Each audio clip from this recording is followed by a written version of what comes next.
All right, well, the book is not this one.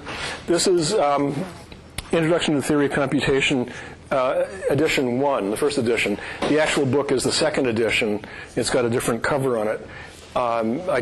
It's hideously expensive. I apologize for that. I didn't realize how expensive this book is. But it's a very good book. Mike Sipser is the author. He was the best man at my wedding. So it's got to be good. All right, and what else? But you do need the book or access to the book. There are other good references as well, and it's useful to have other books to look at when you need some additional explanations. Okay, so I'm going to actually start out introducing this class by talking about something that's not really related to the class, but I read in the New York Times about a month ago. When was this? Well, sometime in August. And this is an editorial or op-ed piece called How to Fix Our Math Education. And we're not going to read it to you, but I might read a little bit of it. Basically, they're complaining about high school, but also by implication college math education, as being too abstract and teaching people algebra and geometry and, how do they say this? That mysterious variable x that many students struggle to understand. Okay, which is true. I remember when I was introducing my daughters, who were like 8 and 10 at that time, to the idea of using a letter for a number. And they said, you can't do that. I mean, numbers are numbers and letters are letters, and they don't... Does anybody have a problem with that today in this class? Using an x for a number? Okay. All right, so that mysterious variable x, they don't like that. They think students shouldn't be taught those things. Instead, imagine replacing the sequence of algebra, geometry, and calculus with a sequence of finance, data, and basic engineering. In the finance course, students would learn to use spreadsheets and study budgets of people, companies, and governments. They would learn the exponential function. I don't know why. Well, I guess in finance, yeah. The data course, students would gather their own data sets and learn in diverse fields such as sports and medicine, that larger samples give better estimates of averages, and so on. So that's what they want to replace this sort of standard math curriculum with.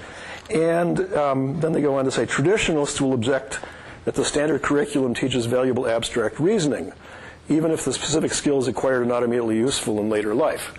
Okay, which is one of the arguments for teaching abstract math and real math, that you problem solve, you develop those muscles to think and discover, and those are useful skills even if you never solve the quadratic equation in real life, okay, or need the Pythagorean theorem unless you're a carpenter or something. But then they go on to dismiss that. Okay, so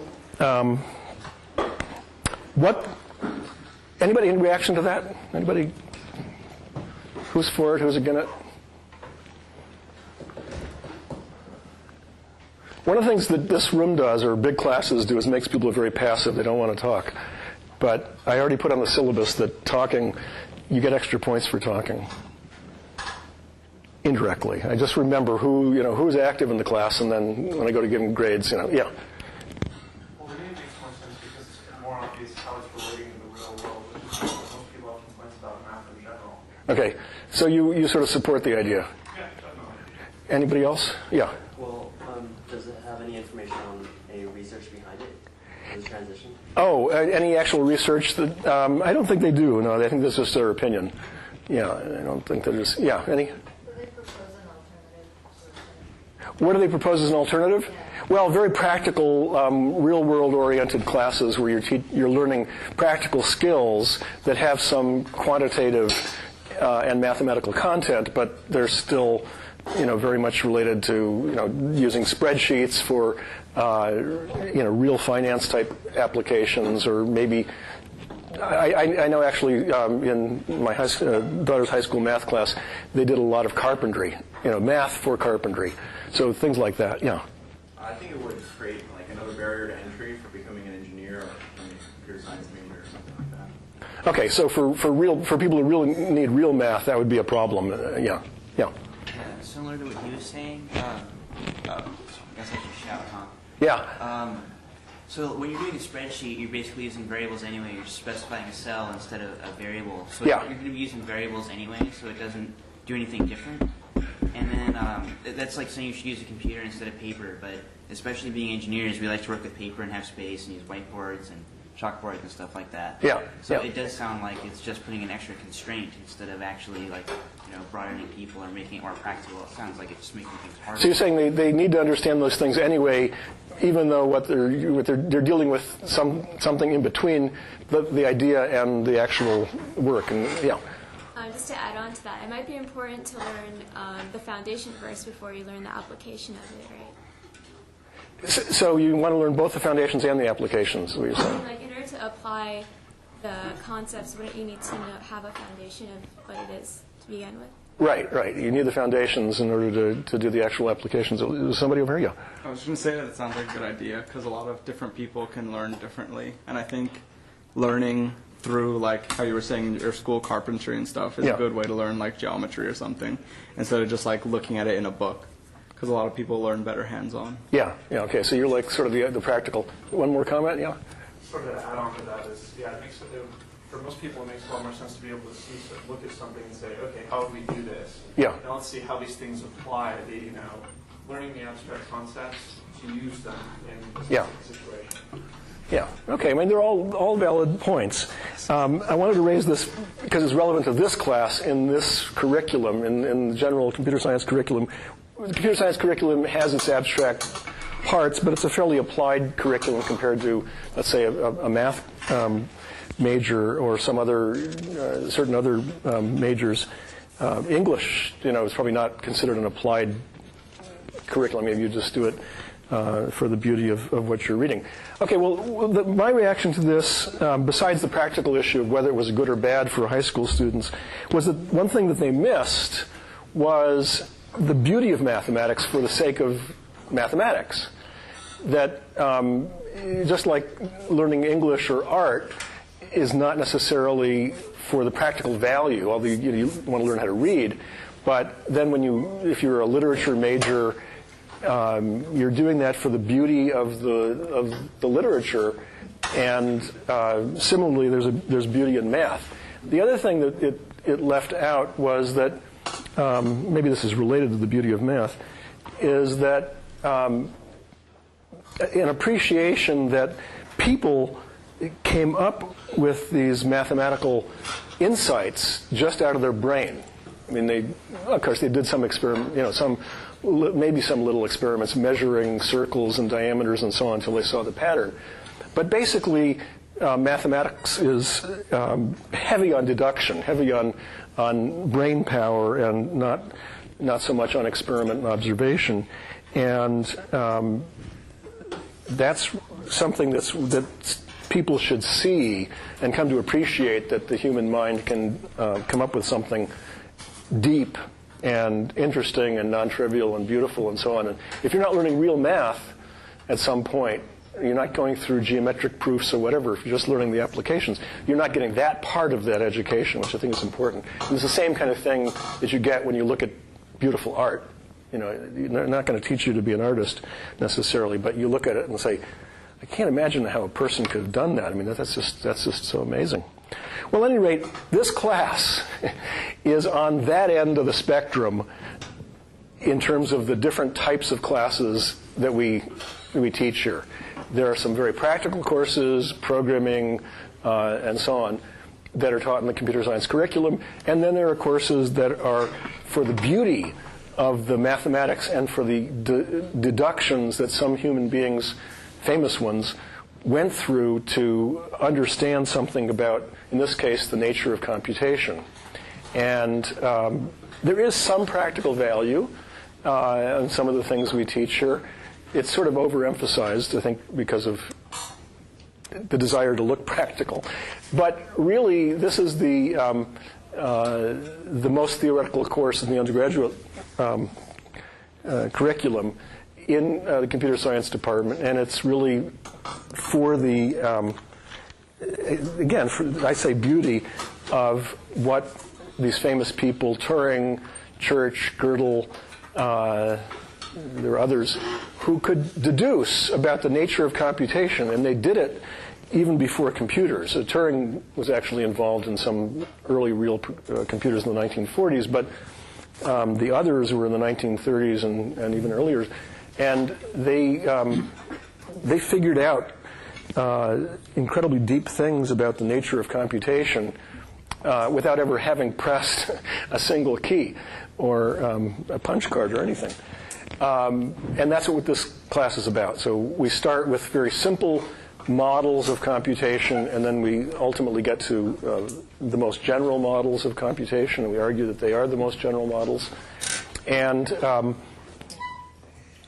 of the deeper theorems that we learn are about what these computers, or these models of computation, models of computers can't do.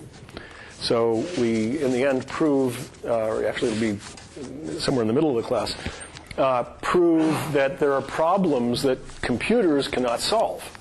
So, how can you make such a deduction?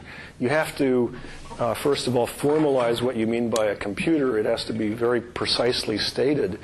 And then how do you go through the mathematical argument and the deduction that people did in the 1930s and 40s, even before computers, to realize that there are things that computers can't do, and actually come up with a mathematical proof of that. And then later in the course and later in the progression of the theory of computation, people tried to make that a little more practical and ask the question, okay, for things that computers can do, can they do them quickly? Or are there some problems which, yes, they're certainly solvable by computer, but never solvable efficiently? And we'll get into that as well. That theory is not as completely closed and finished as the theory that says there are things that computers can't do at all. And so that's what this class is about. And along the way, there are some practical things that you learn, particularly in the beginning, on finite-state machines. We'll start talking about today. But for the most part, this is a theoretical course about what the human mind could deduce about the nature of computation, and it's pretty amazing. So, of course, the tools we use here are abstract reasoning and mathematical reasoning, proofs by construction, contradiction, induction. So you should be comfortable with all of those kinds of tools. And recursive thinking is very important in this kind of material, being comfortable with recursion, recursive descriptions.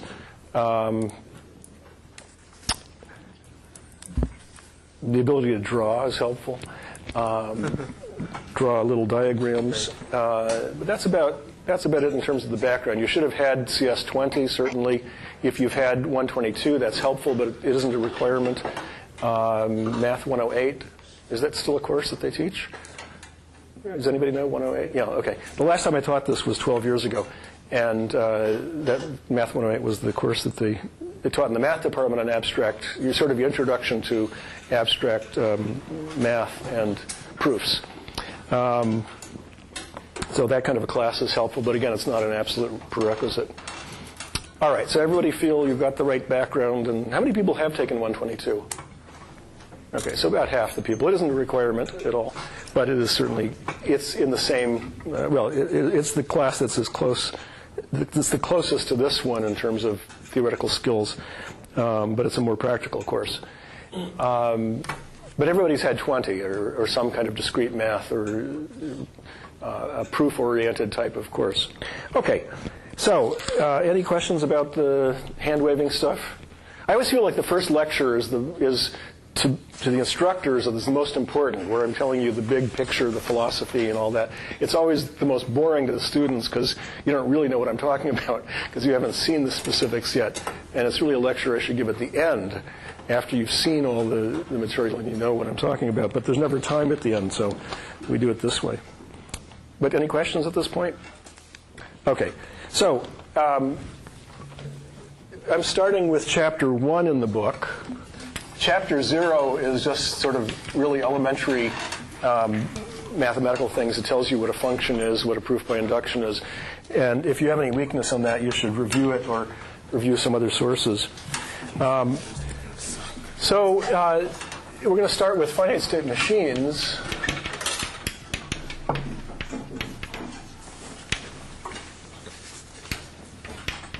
Machines, and this is also sometimes called finite-state automata,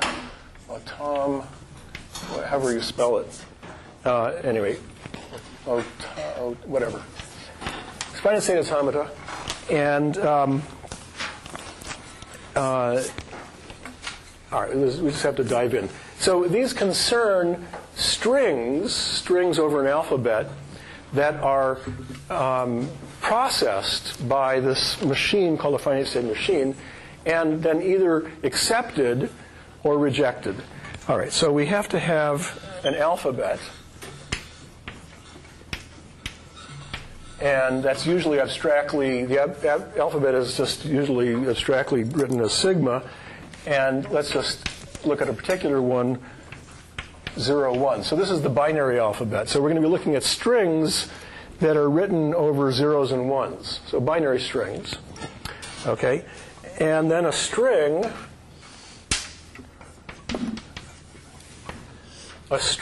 is just a concatenation of characters from sigma. Okay, so this is sigma in English, but since all of this stuff, most of this stuff came from Europe, and there they said most of them said this was sigma. Okay, so if you really want to get into the mindset of this field, this is sigma. Okay, at any rate, you have concatenation of characters from your alphabet. So, for example, 0, 0, 1, 0, 1, 0, 1, that's a string. Okay? And we have abstract symbols for that. For example, W might be used to write that, to refer to that, or X, that's the mysterious variable X that we were speaking of earlier. So X is a string, or W is a string. In this particular case, that happens to be that one. And then we have machines that or a machine that accepts or rejects a particular string. So let me just put up one. Goes like this, and I'll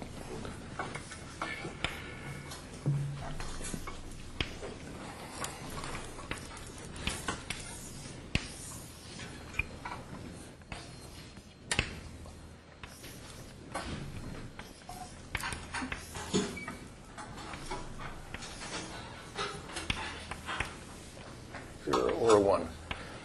Okay, so the way this works, these things are called states. Q1, Q2, Q3. States, in this case, capital Q, that's the set of the states, is equal to Q1, Q2, Q3. Okay? And the computation begins at some begin state, which is written by having an arrow into it, but no arrow. The arrow isn't coming from anywhere. So this is the begin state. So the begin state, in this case, happens to be Q1. And then we have F is the set of final states, final or accept states. And in this case, it's just the singleton, Q2. And it's written by having two circles around it. Okay, so that schematically shows you what the final state is in this case. But you can have more than a single final state. You only have a single start state or begin state, but you can have a whole bunch of final states. And then what happens is that you can imagine feeding W into this machine. And you start out in state, in this example, you start out in state Q1, and then depending on what you see in W, you follow the arrows. Okay? So if you were to see, let's just take the example of W equals 0, 0, 1, 1, 0, 1. Okay? So you just follow the arrows based on what you're seeing in the string. So the machine, this is a machine, this is a finite state machine, M, is processing the string W.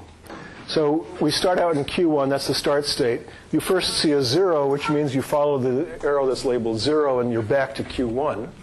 Then you see another 0, and you're again back to Q1. Then you see a 1, and you're in Q2.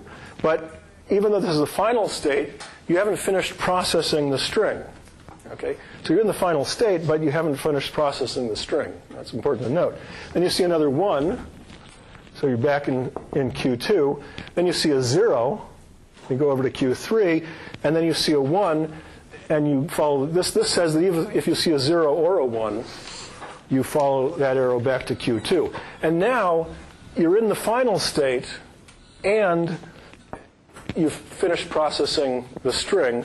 And so in this case, M, the machine, accepts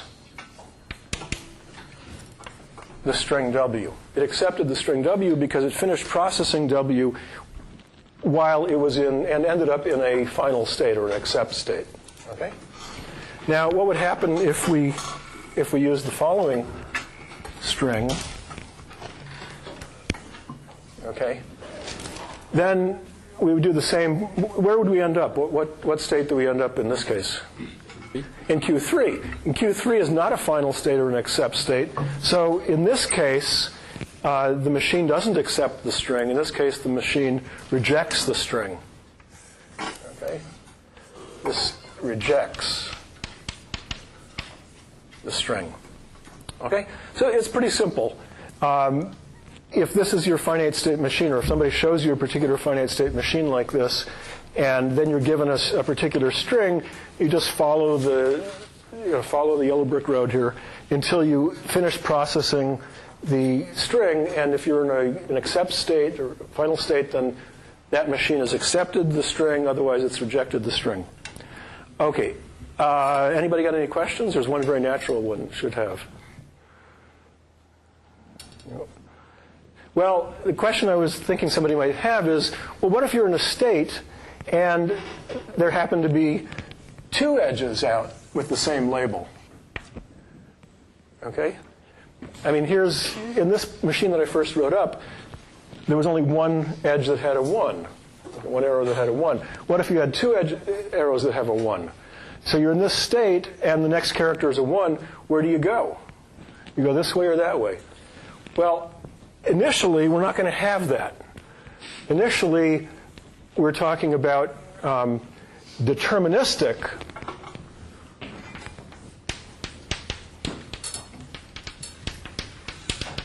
finite state machines, which means that whatever state we're in and whatever symbol we see, there will always be, whatever next character we see in the string, there will be an unambiguous way to go, a deterministic way to go. There won't be any choices or questions. Later we will talk about, maybe even next lecture, probably next lecture, we'll talk about finite state machines that do have choices. But at the moment, there are no choices at all. So the computation is completely deterministic. Right? All right. So any questions about this example or some of the terminology that's been introduced? Or okay, so let me make this a little bit more formal.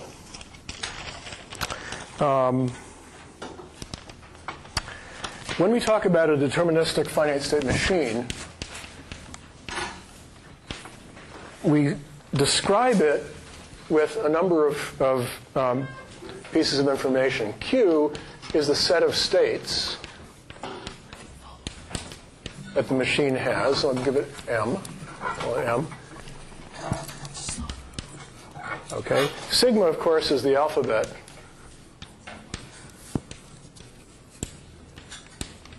used for the strings. Okay, so we need to specify both of those. And then you need a transition function. Okay, this is the transition function.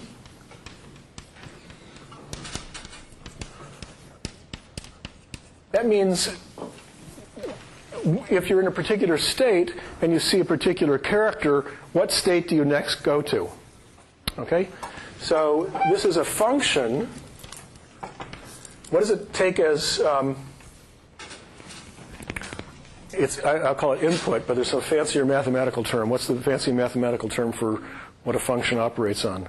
Parameters. Parameter, argument, or the set of arguments is called the domain? Yeah, I think it's the domain. Okay, so how do we describe the domain in the case of a finite-state machine? Again, what the transition function is supposed to tell you is, based on what state you're in and what symbol you see, where's your next state? What is your next state? So what are the elements of the domain?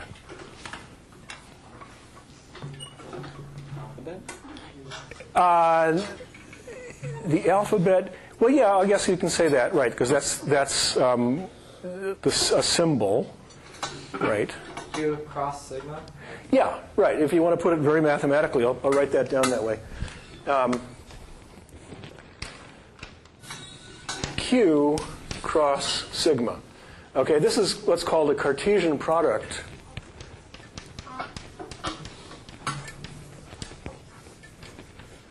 That means all combinations between the set Q, that's a set of states, Q is a set, and the set of characters in the alphabet. All possible combinations are all possible pairs. So this is saying a particular state and a particular character in the alphabet, and that describes the domain of this function, delta. And then the range is what? How do we describe the range of the function? The function takes a state and a character and produces what? A state, yeah. Now it is a function from state cross character to state. And this is what we drew up here pictorially, schematically.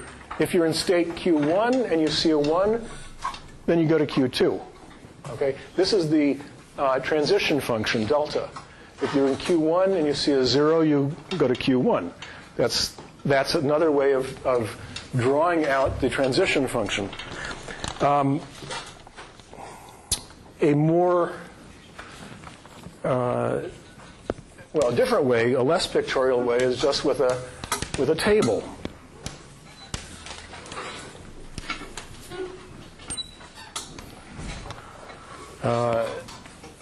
Q1, Q2, Q3, Q2, Q2, Q2. Q3 goes to 0, 1, goes to Q2. Yeah. Okay, so that's describing the transition function delta. Okay, so this is abstractly what a transition function is. This is the particular transition function that's associated with this finite-state machine. Okay, so what this is saying is, whenever you want to describe a particular finite-state machine, you have to describe a transition function, and the transition function is a particular instantiation of this. You know, what is the, as we'll say, this is the delta part. It's taking pairs of states and characters and telling you what state each one of those goes to. Okay? And then what else do we need? We need Q1 was the start state. You have to specify what the start state is, and you have to specify is the set of final states.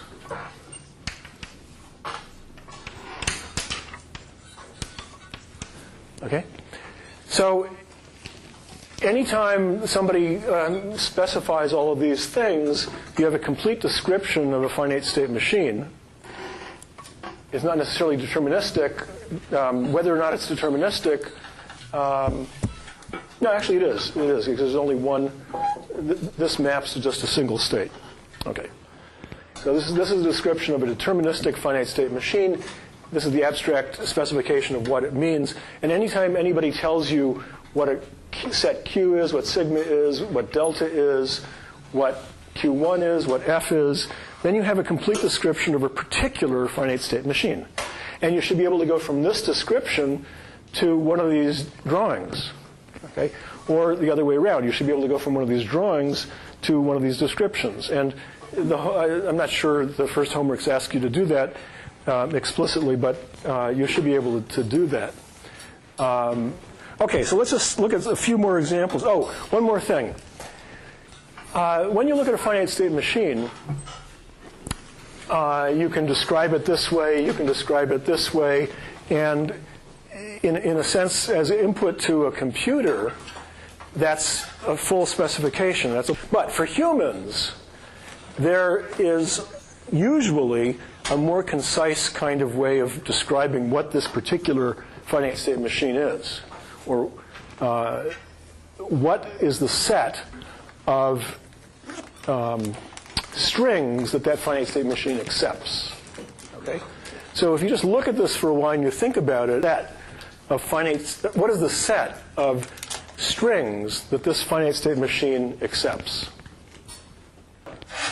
That's not quite right. I mean, if you have 1, 0, 1, 0, 0, it's an acceptable string, but it has 3 zeros. So, okay, you're saying 1, 0, 1. Okay, well, this says ends in an even number of zeros. Okay, so the ending part does have an even number of zeros here. The total number of zeros is odd, you're right, but the ending part just has an even number. Yeah. What about 0, 0, 0, 1? 0, 0, 0, 1. Yes. Well, that ends in an even number of zeros. Yeah. 0 is an even number of zeros. Well, yeah, Okay. That's what I was saying earlier was sort of the tricky part is, yeah. Okay, so I think this is right, but you do have to remind yourself, remember that 0 is an even number. So if it ends in a 1, then it's ending in an even number of zeros. So it has to have a 1, because in order to get over to this final state at all, it has to have a 1. And then as you're going around here, well, when you come through here, if you use a 1, you can stop, and then you're ending with a zero number of zeros. Or you go again, and if you come back this way with a 0, since you had to go that way with a 0, if you stop at that point, then you have an even number of zeros. So whenever you stop, it's either because you just went through that one, so you're ending with a 1, or you went through this way with a 1.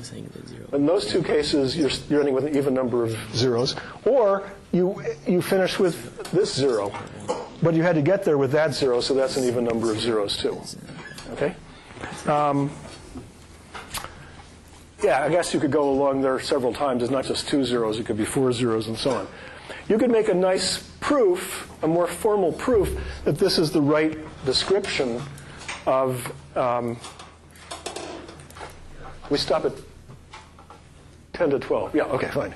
I thought people were getting nervous. I thought it was like we should be finishing at 10 after or something. No, we've got a long time to go. All right. So if you wanted to actually prove that this is the correct description of what this machine, of the set of strings that this machine accepts, what kind of technique would you use, by the way? What seems like a natural proof technique for this?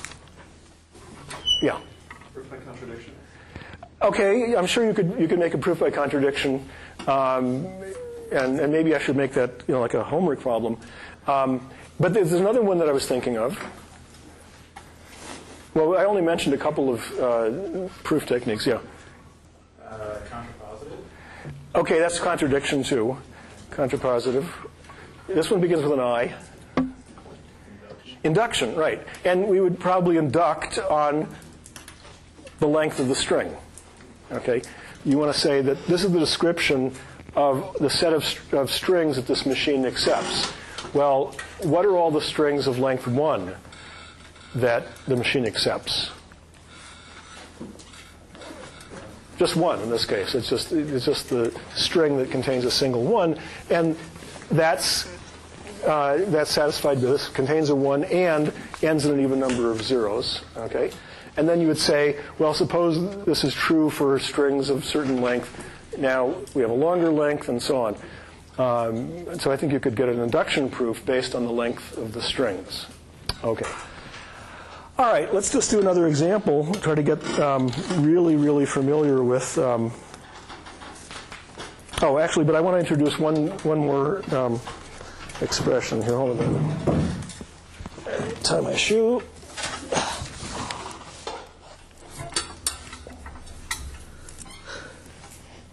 A topological operation.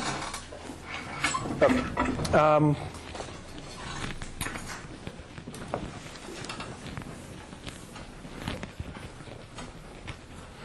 So generally, if we just have a set of strings, that's called a language.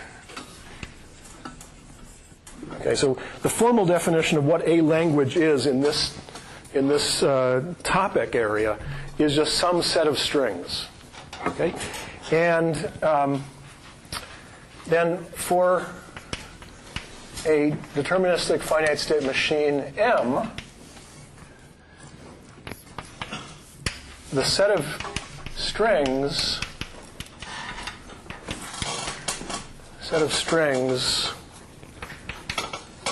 that M accepts is called language M accepts, and it's usually written as L of M. Okay? So this triple here means defined as, instead of like a mathematical equality, which would be for, if we use two of these. When you have three, it's just saying this is a definition.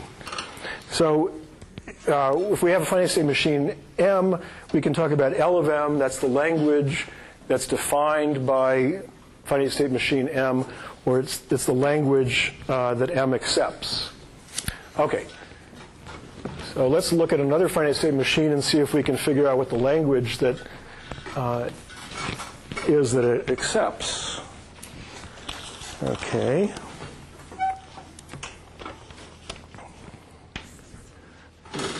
Q1, 0, 1, Q2, 1, 0. Okay, so we start out, our start state is also our final state, and, well, it is what it is.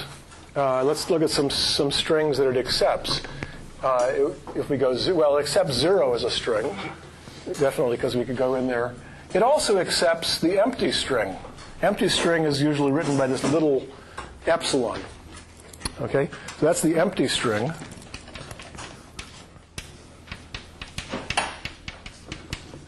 It accepts the empty string because the start state and the final state are the same.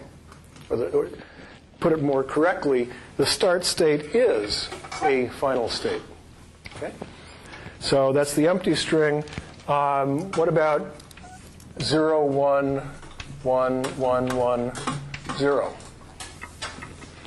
Accept or reject? Yeah, it accepts that one. 0, 1. What about that one? It rejects that one. Yeah, okay. So now can we psychoanalyze this machine and say more concisely what is the language that it accepts? Equals what? Either the empty string or it ends in 0. Empty string or ends in 0. Okay, so yes, it certainly accepts the empty string. And the only way to get into the final state here, other than starting in the final state, is with a 0. Okay, so that seems right. So we always want to go in two different directions. One is to say that in your description, everything that you say that it accepts, it actually does accept that. And that anything that's excluded by what you described is not accepted. Okay, so everything you said, it's either the empty string or it's a string that ends in 0, and definitely we can see that that's necessary that it be either the empty string or ends in 0, because this is the only way to get into the final state. And if it ends in something other than a 0, that's all the set of the other ones, then where are you? The only way to end with something else is to get a 1 either this way or a 1 that way, in which case you're in Q2, which is not a final state. And so that sort of, is, in a hand-waving way, is an actual proof that what you said is right. So ML is either the empty string or a string that ends in 0. Okay. Now I have on my notes that it would be an interesting question to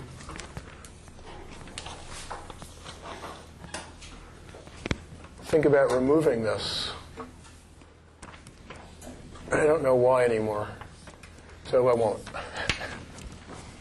Okay, I should write down more explicitly what I mean. Okay. All right, and then actually the book makes a comment that it probably should never even gotten into. Here we said that the set of strings that M accepts is called the language that M accepts. Not too controversial. But then the book says we don't want to use that language for we don't use those words for a particular reason, and so instead we're going to talk about recognizes. Which I think, if they just had said that in the beginning, then they wouldn't have to go back and make that change. So a finite state machine accepts or rejects a particular string. They want to use those words, accept and reject, when you're talking about a string. But when you're talking about a language, then the book wants to make the distinction and say that the finite state machine recognizes a particular language. Okay. All right.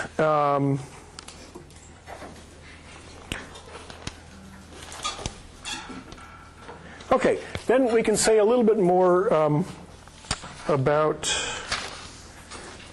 what a computation is. Now that we've seen some finite state machines and we've seen how to describe them and what is a formal way to define a particular finite state machine, how do we talk about what a computation is? What is a computation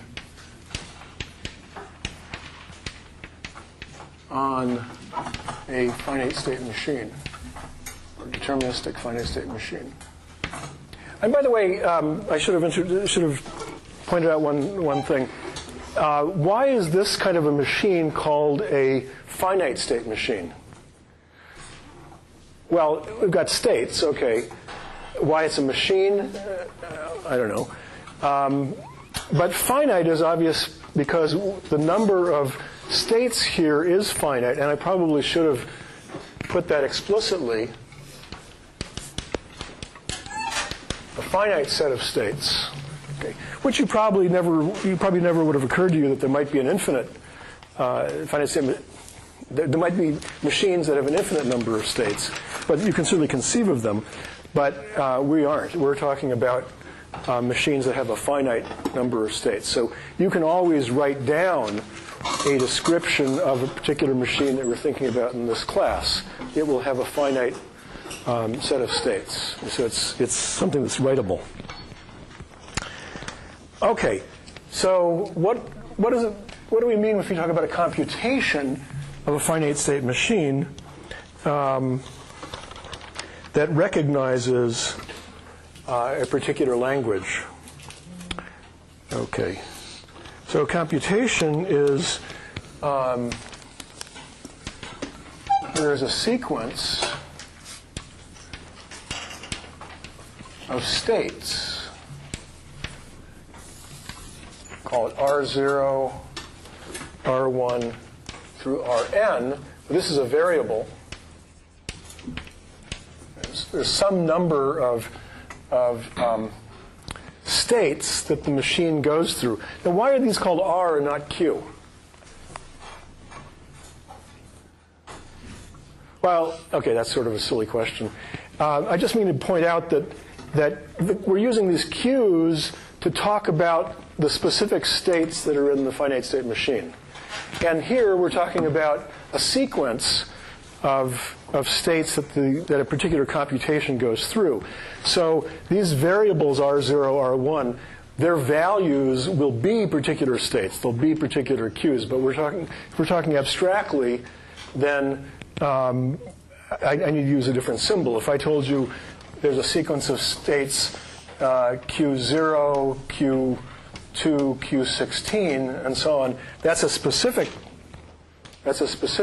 list of states and not an abstract object that refers to the fact that there is some sequence of states. Okay? It's a very, very fine pedagogical point about the use of mathematical notation. Okay, so there's a sequence of states such that R0 is equal to the start state of the finite state machine we're talking about. Okay, so we're talking about this finite state machine M. So the sequence of states that the machine goes through, or the computation goes through, has to start with the start state of that machine. What else can you tell me about these symbols here? Anything else that's... Yeah. Consecutive? Okay, in sequence in what sense? N is bigger than what?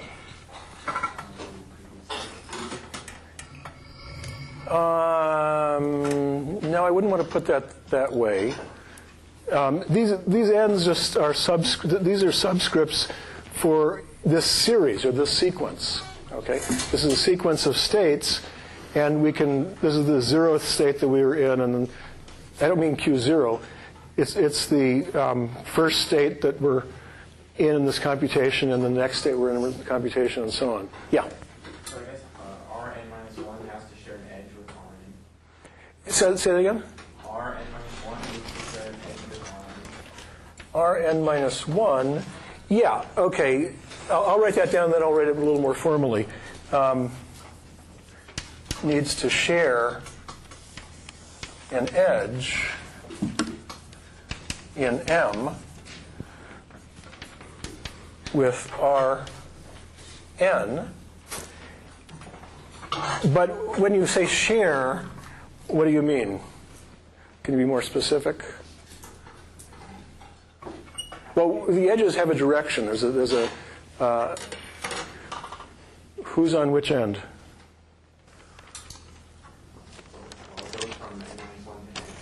Yeah, so the picture here, share means Rn minus 1 to Rn. And that's true for n minus 1 and n. But what about the other ones? Yeah, right. So more generally, Ri minus 1 goes to Ri when I is in the appropriate range here. Okay, so let's write that down. Again, we're trying to define in a more formal sense what it means for a computation. So delta Ri,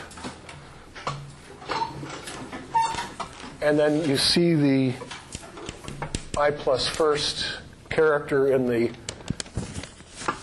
string that's being computed on, equals Ri plus 1. So this is saying, this is Ri. Well, I equals 0 through n minus 1. So here we're talking about the states that are in this particular sequence. And states, this is a sequence, there's an ordering to those states. And so Ri comes just before Ri plus 1. Ri minus 1 comes just before Ri, and so on. So this is saying the transition function for this finite state machine has to have the property that when you're in state Ri of that sequence, and you see character, the I plus first character in W, then this delta function should be mapping this state and this character to Ri plus 1. That's the relationship between Ri plus 1, and this character Wi plus 1. The fact that this is an I and I plus 1, that just has to do with the subscripting here. We started with a 0 for the states, but we start with a 1 when we're talking about characters in a string. Okay? Terribly confusing that sometimes the first element in something is element 0, and sometimes it's element 1.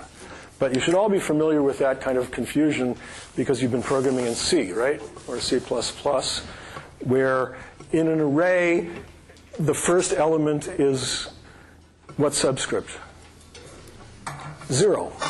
Okay? That's a piece of insanity that got inserted into C and other programming languages. It causes no end of trouble. Sane people know that the first element in anything is element 1, not 0. But at any rate, so here we're starting with 0 for one object, which is the sequence, but we're starting with 1 for the object which is a string. Okay, go figure. But at any rate, you can deal with it. So this is what it means that the computation, that M is, there's a computation of, or on W, input W, is that there's some sequence of states which has this property. Okay? And then what do we mean that the computation accepts W? What does that mean in terms of this abstraction here? Yeah. Yeah, Rn is in the final states. Okay? And rejects means that Rn is not in a final state. Okay? So the distinction, so what we're trying to formalize here is what it means for the finite state machine to have a computation. This is just sort of writing up in in more mathematical way what it means when we looked at an actual diagram or a schematic of a finite state machine, and we had a particular string and we were following the edges. And following the edges means that the machine is doing a computation on that string, and this is a formal description of what it means to do a computation. All of this on finite state machines is, all of this terminology and formalism is part of what is necessary when we ultimately get to a description of a whole computer. Okay? Finite state machines are sort of descriptions of, some extent, what's happening in a processor when you kind of ignore the memory that's available to a machine. Okay, what is next? Okay, let's do some design. Let's do the opposite. Instead of looking at a finite state machine and asking what is the language that it accepts, let's start with a language and see if we can design a finite state machine for it.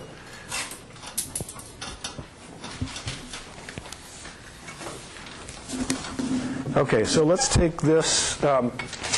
Sigma is again going to be binary, and the language. So we want to design a machine M that accepts a language A that is the all strings with an odd number of ones. Okay? So take a minute. Yeah. If you just switch to 0. Yeah, okay, so I had in mind, because I cheated and got it from the book, I had in mind a different solution, but the question, first of all, is does this work? Okay, and why not?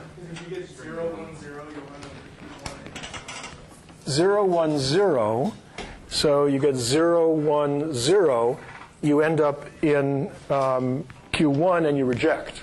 Okay, so it looks like this one is not quite right. More formal. Okay. All right. So I think the homework questions have you doing some design, and it's a puzzle. It's just a puzzle, really. That's just take a little time to do. All right. So now that we have a fairly clear idea of what a finite state machine is, both formally and informally, and we have done a little bit of design, there are things that we can prove about finite state machines. And in particular, there are things called regular operations.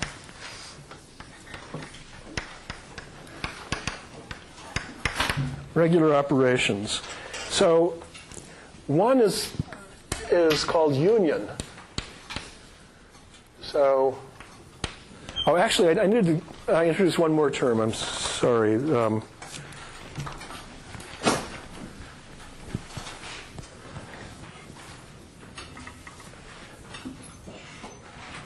One more term here. Definition. A language, L, that is recognized by some deterministic finite state machine is called a regular language.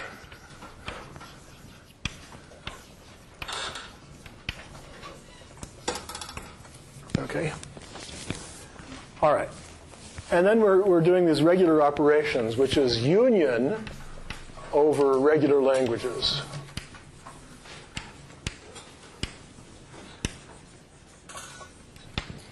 Okay, so this is a theorem. Well, actually, maybe I should define union first. So A and B are regular languages.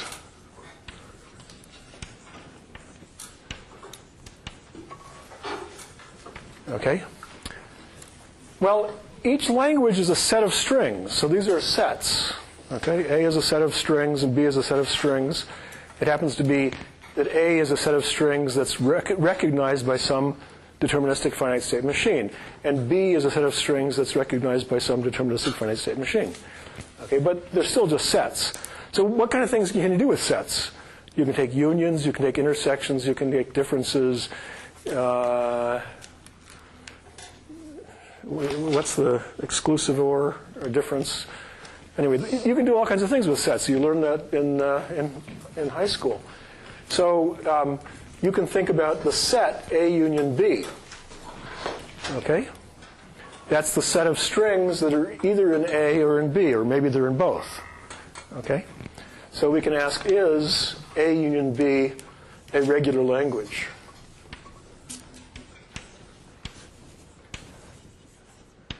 And the theorem is yes. So if A and B are regular,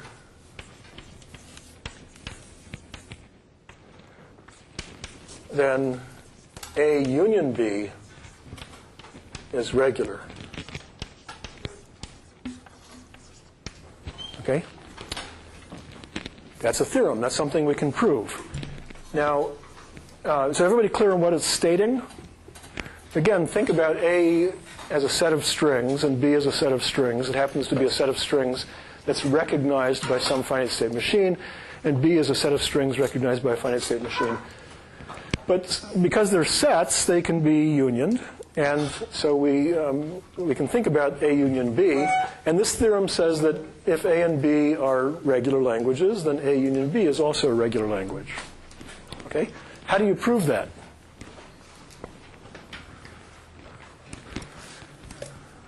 well, what's the only way we know so far to know whether a language is regular?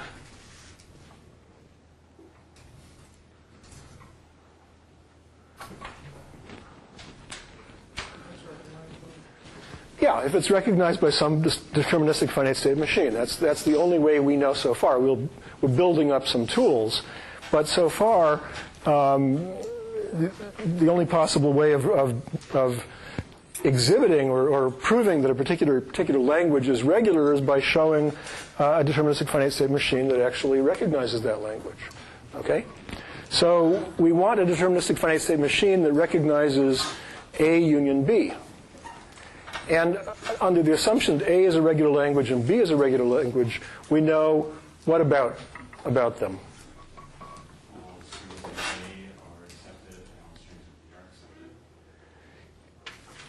Accepted by what? Are accepted by the deterministic finite-state machine itself.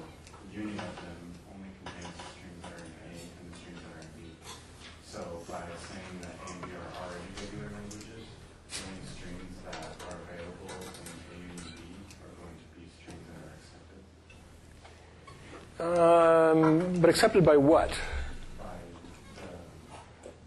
the deterministic, some deterministic finite-state machine. Okay, some. Okay, so Are they the same? A and B? Are languages for the same deterministic kind of No. So the question here is, what was being suggested here was ultimately getting to the point that what we know about A is that there is, because it's regular, there's some deterministic finite-state machine that recognizes it. And what we know about B is that there's some deterministic finite-state machine that recognizes B. Okay? Again, by the fact that really the only way we know that a particular language is regular is the fact that is this fact, or this definition. And so under the assumption that A is regular and B is regular, we know that there's a deterministic finite-state machine that recognizes A, and there's another one which doesn't have to be the same one, it can be different, that recognizes B. Okay?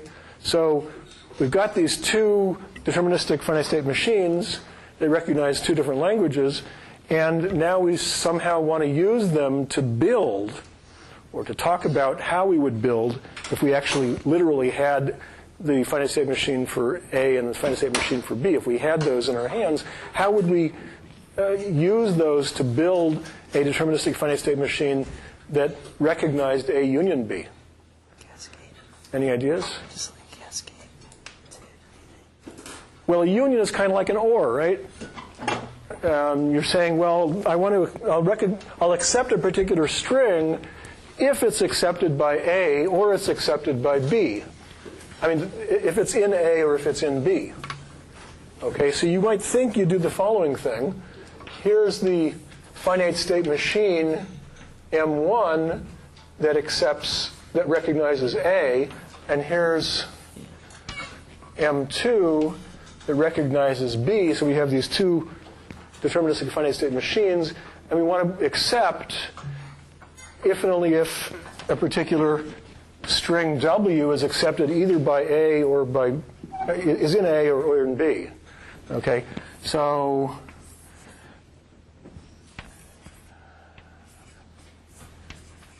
use something or other as an accept, or if you're an accept here, you go to there. If you're an accept here, you go to there. This is okay to do. You can say, well, whatever the accept states were here in this machine, I'll go, except for what? This doesn't have a character on it. Okay, so, all right.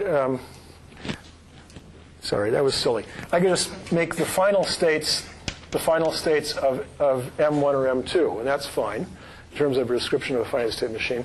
But what is this thing doing? We never had one like this before.